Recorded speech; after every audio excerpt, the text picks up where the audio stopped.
guys, welcome to my channel and thank you so much for being here. So as you can see from the title, today we are talking teenage pregnancy, and for the first time without my daughter. I'm not alone, I'm with my friend Lutho. Thank you so much.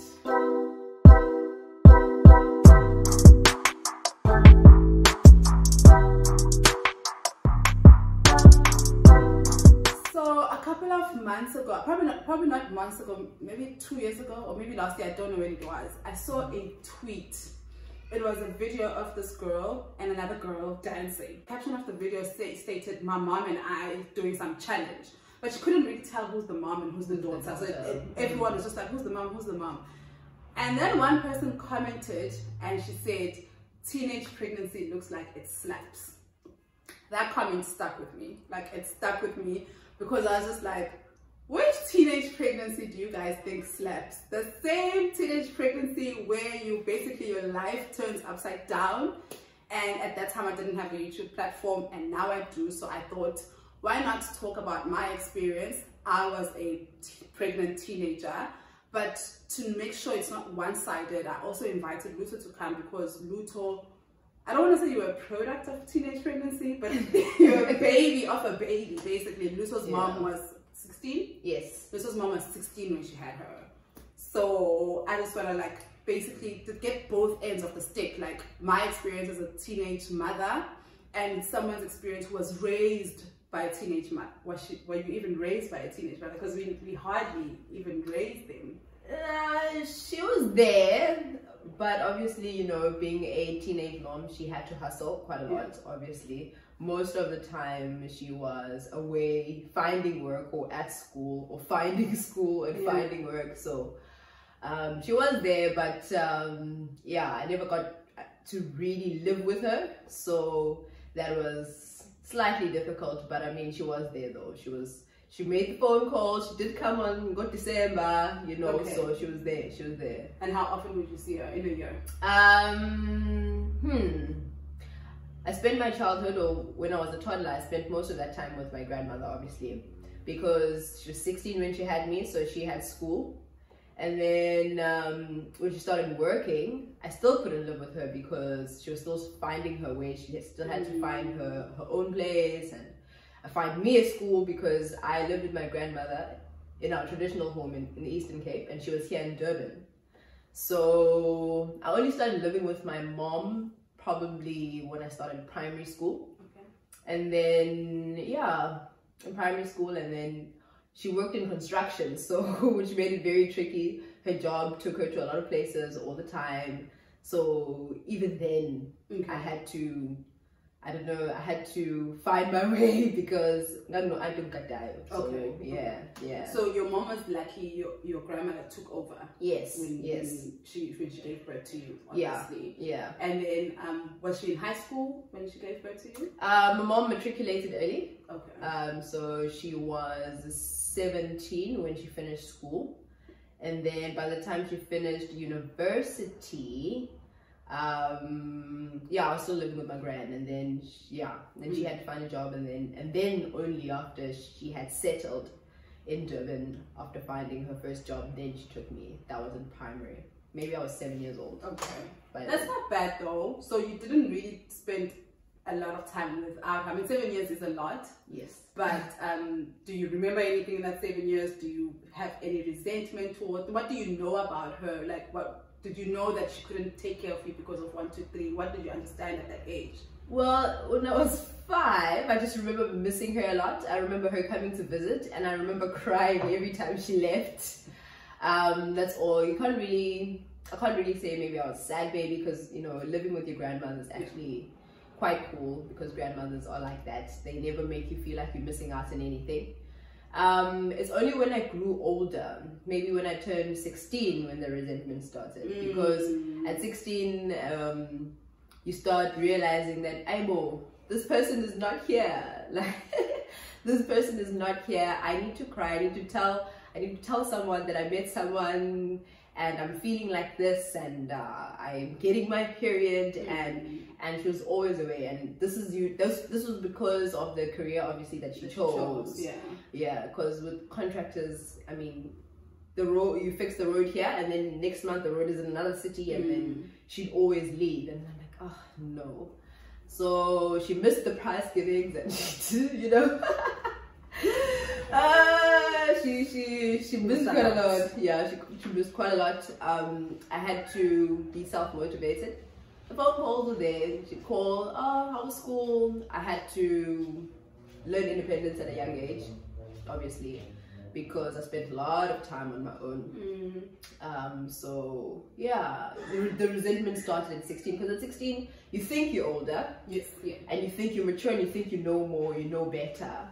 So you start judging because you don't understand. All right, and then you think you understand at the time, because all of a sudden you're starting to reason or feel like an adult at 16. So you have that resentment against your mom, and you're like, okay, well, I'm definitely going to do better than you. I'm not going to have a child at 16. I'm not going to do that. And yes, I didn't have a child. I didn't have a child at 16. I waited, and I was like, that's one thing that's not going to happen to me, because I don't want to be like you. So yeah, that was the resentment. But then what time does, thank God for time, you grow and you realize that, oh no, when I turned 18 and 21 and I started varsity, and I realized that, you know what, this is life, and these are the situations that life puts you in. And I started realizing, and then I had my own child after I turned 21. And then I realized, oh no, yeah, I didn't get it. I get it now though. And we weren't close back then because obviously of the resentment. Yeah. But now we are very close. We are very, very, very close. In fact, she considers me as her best friend, and obviously I consider her as my best friend, and we have never been the closer. So what's the age difference with you guys? My mom is 42, I am 26. Oh damn, you guys are actually close. Yeah. Yeah. My friends would tell me that their parents are in their 50s now, 60s, yeah. in their 60s now, and it's quite strange for them, because my older sister's 42, and I'm like, yeah, my mom is 42. Like, my mom is 42, okay. So yeah, that's the age gap between me and my mom. Yeah, I think watching her grow was difficult, because you see a lot. You actually see a lot. You see the heartbreaks, because she didn't end up with my dad, unfortunately, and she met someone else. And then you see everything. You see the heartbreaks, and you see she's growing and being a mom at the same time, and you see her hustle, and you see, and then at some point you start to realize that this is actually a strong woman. But you only obviously see that later on in life. See, I want to talk about what you're saying about seeing her grow, because I remember when I felt pregnant, people are like, I was just like, I'm 18. People are like, no, nizokula na, about 2. When you're young, it's advertised. One of the things that people say to make you feel better about the decision that you've made is that, no, kula na, and it sounds good up until actually it happens. I for sure am growing up with my child, and what you're saying is exactly what I feel she was going through. She sees everything, like, because I'm also growing up to be my own woman, but I'm also trying to be a mother. So now she's seeing the breakdowns, she sees the heartaches, she sees everything I'm going through, and now I'm like, is it such a good thing yet to say no uzo kula na mntwana? When I saw that teenage pregnancy looks like it's slapped, I was just like, no. So I want to talk about the pros and cons of it. I can't seem to find a pro. Like for me, it was firstly, you're young, you're way too young to even understand what's happening to your own body. And because I didn't think how serious pregnancy was up until I felt pregnant when I was 30. So it was different for me. My first experience, I was a teenager. The second one, I was 30. And when I was 30, I was like, is this what pregnancy is supposed to be like? Is this what pregnancy is supposed to feel like? Because at 18, you're ashamed. Actually, let me not even say 18. When you're a teenager, you're ashamed. You can't enjoy your pregnancy. I don't have one picture from my first pregnancy. I couldn't take pictures. I had to hide my pregnancy, not because of anything, but because like you get in a taxi abo mama are just like, you know, you buy food. Yeah, no meeting. You go to the clinic for your normal checkups. The nurses give you a look. You know, it's such a, you're not allowed to express your happiness when you're pregnant, when you're young and pregnant. And for me, that is something that I obviously held on to. Number two, I don't know anyone who had a child at that age and had a great relationship with the father of the child. Because I guess we are both young, and he runs off because he can, and you are left with this responsibility that causes resentment, not only to him, but to your own child too. Number three, your family tells you how disappointed they are every chance they get. Another reason why you always just feel like now you always just, like you just hide. I used to hide all the time. Luckily for me, I was away. I wasn't with my family, but I would come home for school holidays. June holidays was the first time I came home with the tummy. I was about 6-7 months, and my mom couldn't even look at me. So now it's just like Mshedi Lana, and I'm just embarrassed, you know. And then being pregnant at 30, with a car, with my own apartment, with anything, I realized how nice it was. I can eat whatever I want to eat, whenever I want to eat, whatever I'm craving, I can get it for myself because now I'm financially, I can. So, I don't know, I'm still trying to figure out what the pro is. So that's why for me, I was just like, okay, let me talk to someone who was on the other side. And now, obviously, you're telling me the pro is you guys are friends, but it had to take 21 years. Yeah, it took a while. It took time and it took a while because I think,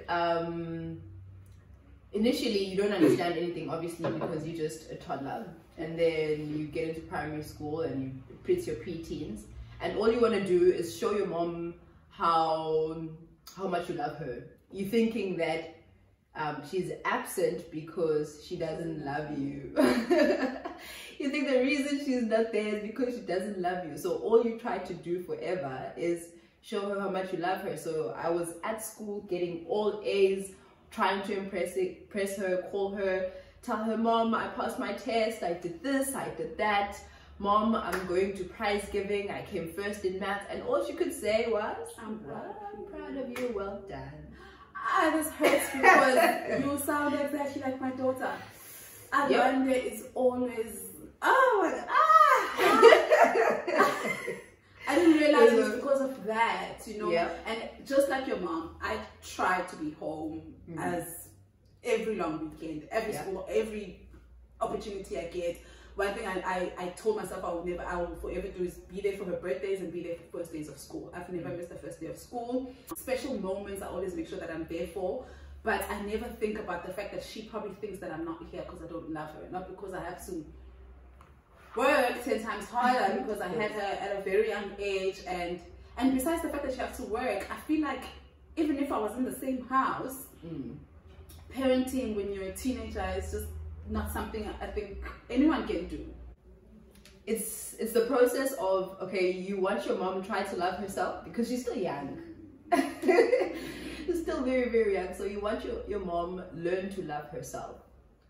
And then learn to love, well, not learn to love you because obviously they love you, but as a kid or as a child, you watch how a mom is supposed to be with their kid. So in your head, you have this idea how your relationship with your mom is supposed to be, because all you know is the relationships with moms and daughters on TV.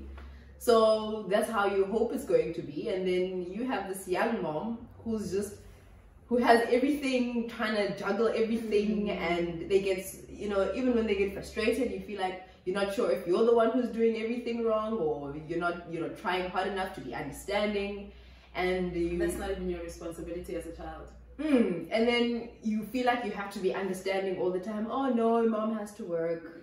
Oh no, mom has to do this, that's why she can't come. Oh no, mom this. And you start to wonder, am I making excuses for her, or is she just a bad mom because she's not like the moms I see on TV, or am I just a bad child? And then it does affect you obviously when you become a teenager, because you have to ask yourself these questions. Why isn't my mom here? You know, and then other mom, obviously, if with my friends, I used to have friends obviously in high school, and their parents would always be there picking them up from school, and they attending the sports events and whatever. And I didn't even play sports, by the way, because I was like, what's the point? Like, throughout primary, I did the whole academic thing. I played the sports and I did everything. I would, even on Mother's Day, I'd buy the cards and whatever. And then I realized it's not working. It's not making her present. And so in high school, I was like, you know what? What's the point? I didn't play sports. I didn't do anything. But I couldn't obviously let my grades down. That was the one thing. I was like, okay. With the grades, I'll in case one day she's like, A, what's happening to your grades? And I can be like, oh no, at least I have that. But I didn't play sports, I didn't do anything else. I was like, as long as I get my grades and I do that, and when she comes back, my report is fine.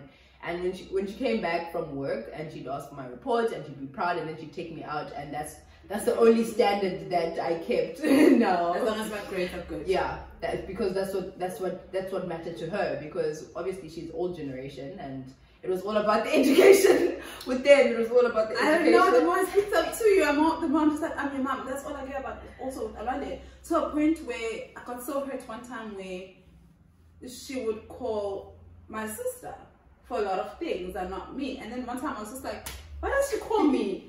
And then she says to me, because every time I call you, always ask me about homework and if my grades are good and stuff. And I was just like, oh, okay, I thought that's how we were bonding. I thought that's what we do, you know?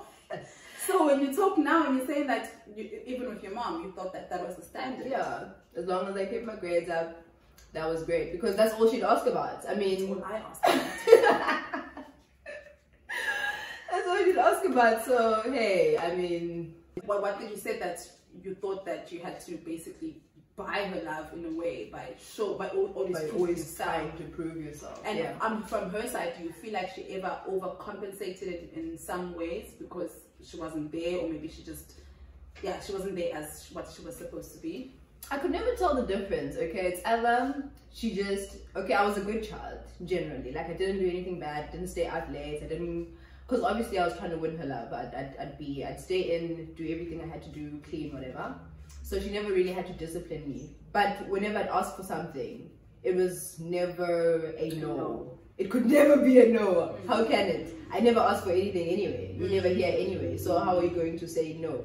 I think it was never spoken, obviously, but it was like underlying. Like if I said, okay, this December, this is what I want to do with my friends, it was always okay. Do you ever feel like whenever did she ever try to discipline you in any way?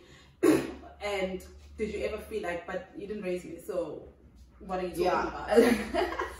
That happened actually a lot when I was a teenager. So when I was 16, I had my first boyfriend, my first serious boyfriend, and I had him over because, wow, I don't know what I was thinking at 16. What were you thinking? Imagine having your boyfriend over. I mean, I'm 31 and I could never have my boyfriend over. I'm judging myself now. Looking back, I'm like, wow, the audacity. It's the audacity for the me. Audacity. Okay. So, had my boyfriend over, and I knew my mom was coming, and I didn't care. I don't know if I was actually testing her on purpose. I'm not sure anymore. But I was like, whatever. It's fine. You can come over. It's cool. So we're chilling in the lounge, and everything was kosher. Everything is cool, and then she comes home, and then she's like, okay, so what's happening? Who's this boy? You were testing your mom, boy. And then I'm like, oh, this is mine. I actually said it. I was like, this is my boyfriend. And my mom was like, How old was your mom at the time? In her 30s. Okay. Yeah, in her 30s. Maybe mid-30s even. Okay. So now she doesn't know what to do. It's a first for her. She's never had a teenager with a boyfriend over. Now, I could see it in her face. She was caught between, I throw something at both of them and kick them out, versus maybe I shouldn't because she's going to take it the wrong way, and I'm going to end whatever little connection that we have, that we're building or working on. I could see it. She had a moment of pause, and she was like, wow. And then you know what she did? I think she stepped out and she called my grandmother, because she's like, this one has a boy over and I don't know what to do, because because I could hear the phone call, because I followed, because I was like, aha, I want to know what's happening now. I want to know what's happening now. So I was like, okay, listening, and she's like, I don't know what to do. If I shout at her, she is just going to run away and not want to live with me anymore, and I can't tell her what to do or what not to do, because obviously I wasn't there to teach her, to instill all of that, yeah. To instill those values. And so I don't know. And my grandmother was just like, let the children be, as long as they're not doing anything that is out of hand. Okay. All right. And so my mom stepped in, was very accommodating. Oh, this is your friend? Okay, that's very nice. Who are you? Where's your home? Are you far from here? I'll take you home when you guys are done. And she sat with us the whole time. Yeah, that's exactly what turned it around. She turned it around on me, and then it was so awkward for both of us. And then he was like, you know what? Let me go. Yeah, maybe it's time for me to leave. And my mom was like, no, it's fine. I'll take you. You guys are not gonna leave together. I'm taking you home. I would have done the exact same thing. So we took him home, and then we came back, and to my surprise, I'm thinking I'm going to get the scolding now. Yeah. Now that we're back, I'm going to get the scolding. No, she was very relaxed, and I thought I was going to get a talk or a lecture, and she just sat me down and was like, okay, if you feel like you are ready for a boyfriend, that's okay. I'm not going to tell you what to do or what not to do, but I'm just going to tell you the ends of the roads. So if you do it this way, this is what's going to happen. If you do it this way, this is what's going to happen, and then you can make the choice. Did you yourself. take that in? But at that age, do you take anything in? Or you just think you know everything. But did you take what she was saying in? I've never forgotten it. Okay. You know, I've never forgotten it, so I could say I took it in. But at the time, obviously, out of anger and spite, I was like, oh, look at you, having a lot to say. You're pregnant at this age. So, look at you having a lot to say. Okay. I feel like I'm seeing my future. The more you speak, the more I'm just like, is my daughter also gonna turn around and be like, first, you were pregnant at 18. Who are you to tell me, you know? The thing is with having a young mom, right? You see all of her fears, and then it's going to be painful to hear, but the person you turn out to be is a reflection of their fears. So my mom would always tell me, listen, I don't want you to turn out like me, because she was always disappointed in herself for the things that she couldn't do, you know. But as a kid, when she'd say that, I'd be so confused, because I'm looking at this person, I'm thinking, God, that's my God. Amazing person to you. Yeah. Yes, I'm looking at this, but you're my God. You're my, like, this is it. You're my mom. Like, there's no one else that I love more than you in this whole world. And then she'd always repeatedly remind me, you can't make the same mistakes as me. You have to do better. And you know. And that is why that I made all of my growing up decisions based on her fears. Can you imagine? Jeez, you're making me think now, because I don't know how many times I've told Alonde there's no need to have kids at a young age. Actually, there's no need to have kids, period. But I don't know how many times I've told her that there's no need to have kids at a young age. So now that you're saying that, I'm just like, subconsciously, maybe that's why she doesn't want to have kids now, because she's probably thinking about me. The number of times I always tell her that having kids at a young age did this and this and this and this, helped me back a bit. I was lucky, like you, my mother took my daughter, but it doesn't mean that you go continue with your life as is. A lot changes, you know, when you're a mother, whether you're obviously when you're a present mom, a lot changes, but even when you're a long distance parent, things change. Financially, you change. You grow up quicker than your peers because they're planning a trip to Thailand. Yes. You think, I got a child at home who's in grade 1. Yes. You know, the following year, your peers are buying cars. You're thinking, I can't do this, because like any decision that you make is going to affect your child 10, 20 years from now. So you literally have to grow up quicker, and you might even lose friends, because, and not in a bad way, not in a, oh, you've got a kid now, we don't want to be afraid, but it's just a matter of we can't be planning trips, we can't be leaving you behind, or we can't be paying for you every time. So there was a point when, I mean, the group of people I hung around with changed, because I just felt like, yeah, we're the same age and we're doing the same thing career-wise. And I still love you. And I still love you, but unfortunately our priorities are not the same. You guys are living like what people in their early 20s are supposed to be. I unfortunately can't. And I feel like that's what teenage pregnancy takes away from you. It takes away your youth. It takes away the best years of your life, you know, because you grow up quick. Everything you do, you're thinking about the child that you decided to bring. The thing is with being a daughter of a young mom, it's you see her lose her friends. You see her ask herself the question, am I the one who's in the wrong? Is it me that my friends are leaving? But you don't have the time. That's the thing. The time that you do have, you have to go home and be with your daughter. And your friends, when school is up or when they're on leave, they can go out and be with the other friends, but you can't. You have to go and be with be a parent. So it was like that for her as well. Like, the reason why I'm now her best friend is because obviously she lost a lot of those relationships, and obviously I grew up and started seeing and understanding the position that she was in at the time. So I was like, okay, it must have been a very difficult time for you. It must have been really, really, really difficult. So tell me, what helped? Was it her being open with you, or you deciding to be your mom's friend? That's not a decision you just wake up and be like, oh, I'm just going to be a friend. Clearly she also must have done something to make you feel as if, you know what, we actually can be friends. Yeah, definitely. The thing I appreciate most about my mom is because she was always open. She was always open and honest, and she didn't care whether she didn't care how I'd take it.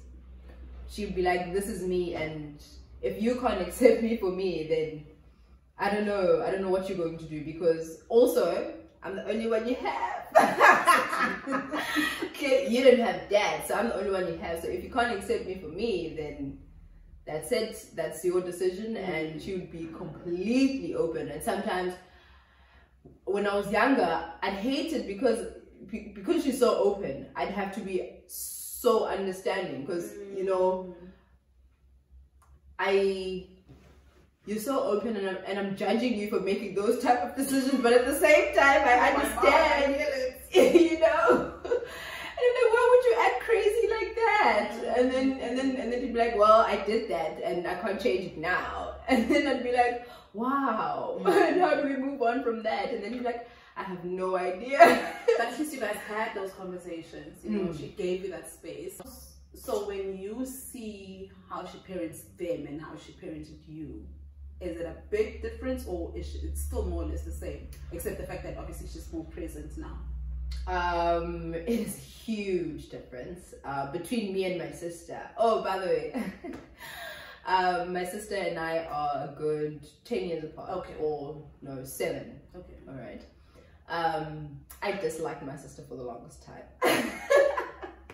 I disliked my sister for the longest time because I felt like she had everything and I had nothing. I never got a chance to build a relationship with my dad, and when my sister came, my mom was in a relationship with my sister's dad, you know what I mean? And so I just saw this happy family, and I felt like I was the, you know, an outside.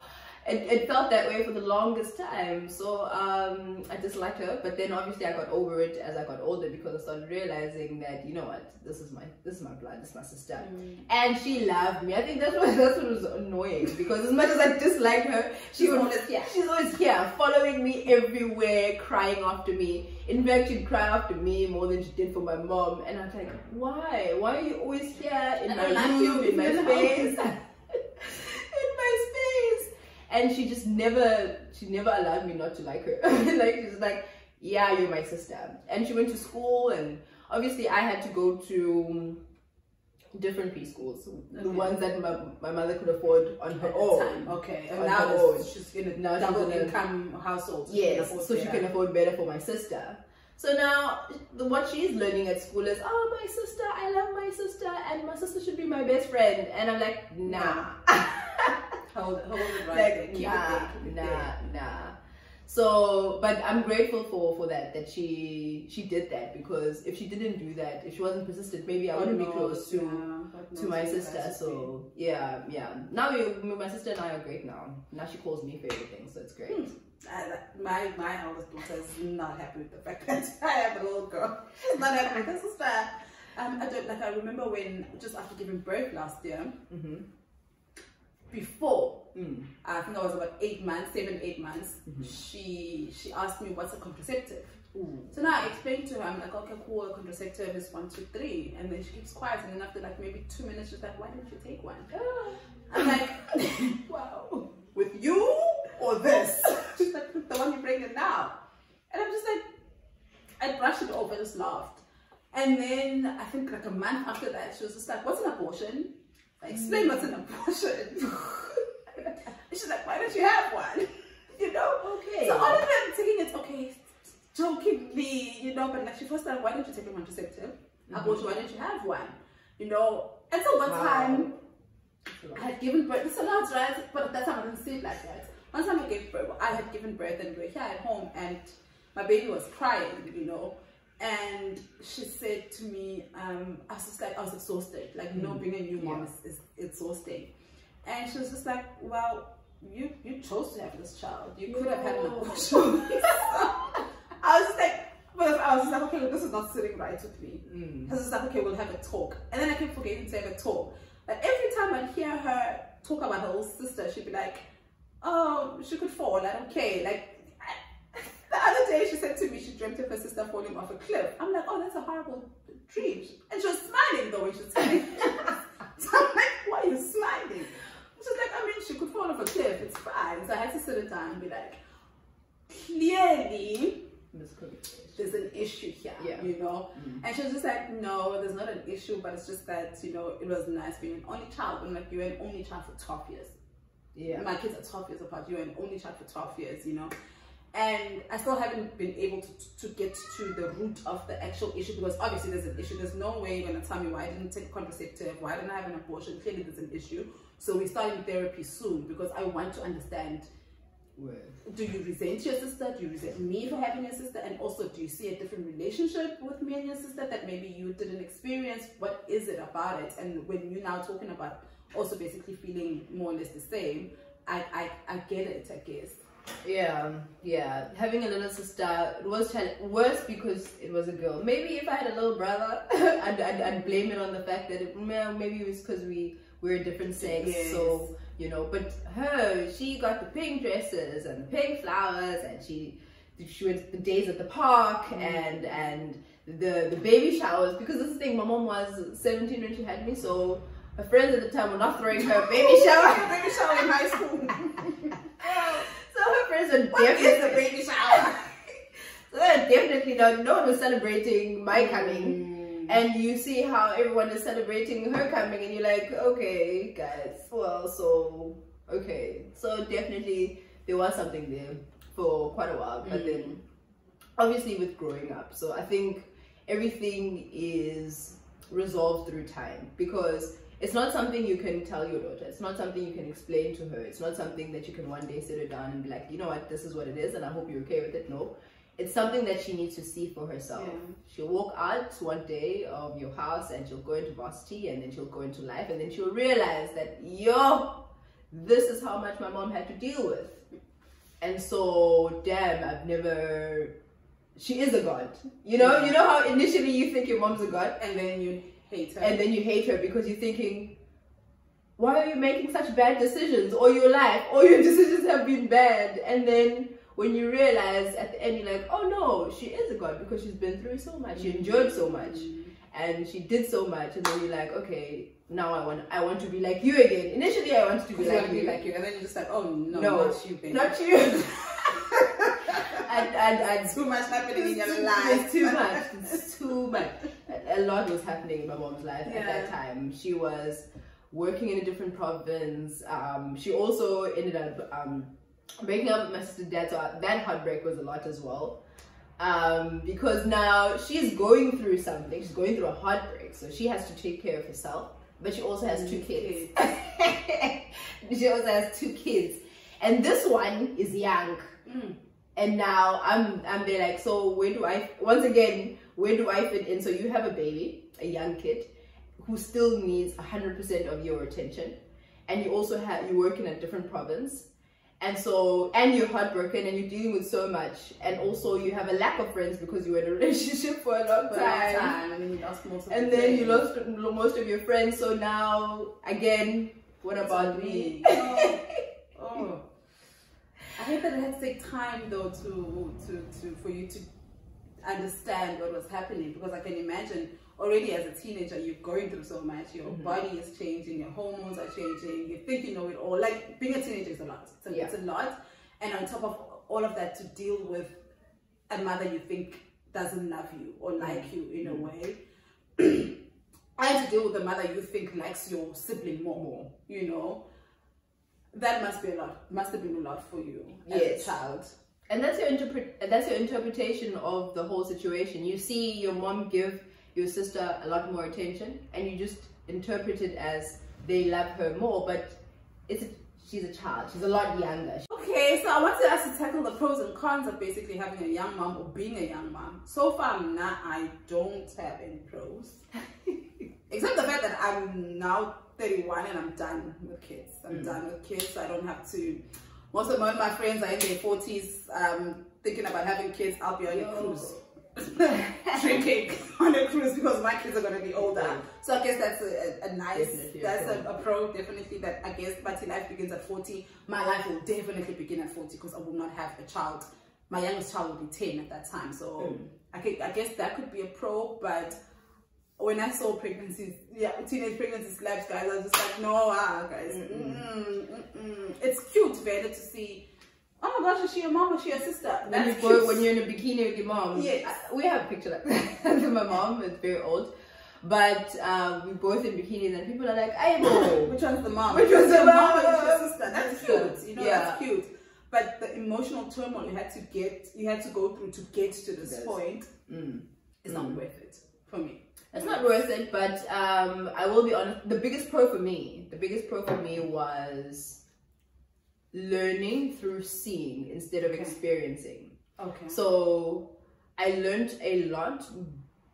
I learned a lot from my mom through what I saw, what I saw happen to her, like what she experienced. So I didn't have to go through it myself. So I didn't have to be pregnant as a teenager to see that it's tough. I didn't have to. I knew, like I grew up knowing that I have to work hard, not because I was pushed or I struggled or whatever, but just because I saw her struggle. So working hard just now came naturally for me. I learned so much through her struggle. Okay. So that was the greatest pro for me, because she didn't have to tell me work hard all the time. She didn't have to tell me don't get pregnant. She didn't have to tell me a lot of things. In fact, my mom wasn't a disciplinarian per se. She never had to discipline me a lot of the time, because I could see it's right there. You know, you can see everything. Don't make this decision, otherwise this is what's going to happen. It's right there. So yeah, so I think generally growing up, I was a good kid, and not because my mom hit me or smacked me, or just because I saw and I realized that, okay, this is life. I guess you and your mom were lucky, because that was your choice. You could have gone either way. You could have gone left. You could have rebelled against her. Yeah. You could have done the exact same. History has a crazy way of repeating itself. So you could have done the exact same thing. Your mom right now could be your grandmother. She could be now having to take care of your child, and all of this could be happening over and over again. So also it was your choice to be a good child, and I really hope that my daughter also sees it that way. It's not because it is hard. Being a young mom is hard, and I don't want her to go through what I went through and all the other young moms have gone through, you know. I personally don't know. I know a lot of young moms, but I personally don't know anyone who will say it was smooth sailing. Yeah. You know? Even older moms, being a parent is just hard, but like when you're younger, it's hard, right? Because like, damn, like, you lose a lot of your childhood, you know, and you're a child yourself, having to take care of another child, or having to make different decisions. I was lucky in a way. I got pregnant in varsity, So my mom was just like, well, you know what, finish whatever it is that you started so you can have the career that you wanted. But if I was in high school, I know for sure she wouldn't have allowed me to go to varsity. You know, now then it would mean having to take a different career path than what I would have. Then it means having to get piece jobs now and then. I wouldn't be where I was. So I know that there are other mothers out there also who just like, got the metric, because now you've got a child to take care of. If you're a young mom and you've got a positive story and you've got more pros than cons, please do comment. Obviously, this is not just a negative session to just bash young mom. Teenage pregnancy. Young moms go through a lot. I know it firsthand. And obviously, as Lutho, she saw her mom going through a lot. But if you probably had it good, please give another young mom out there some hope. I personally would tell, if you're not pregnant, keep it that way. If you're young, it's okay to wait. As I said, having a child at 18 and having a child at 30, for me, it was an eye-opener. Like, it's much different. I'm a better parent now than I was, you know, and I'm better at everything now than I was, and obviously because of age and time and all of that stuff. So I would advise anyone, and I hope there's no one out there who's 16 thinking about their children anyway, but if you are, please wait. You could definitely wait. You could wait. You could wait. Teenage pregnancy really is not where it's at. You know, like, teenage pregnancy does not slap as much as the pictures do. The pictures and the videos, guys, are amazing. Like, it's so amazing to see two women and you're just like, which one's the mom? And you're just like, is it your mom? Is it your sister? That's beautiful, you know. But as we said, the emotional turmoil you have to go through just to get there, it's a lot. So as I said, if you do have a pro, please comment below. And if you do have a con, and if you relate to me or to Lutho, please do comment below. I can't thank you enough for coming. I know it's a gloomy day. You probably would rather be in bed than talk about your childhood. No, thank you. Thank you. Thank you, babe. And thank you so much for watching, you guys. And I will see you in the next video.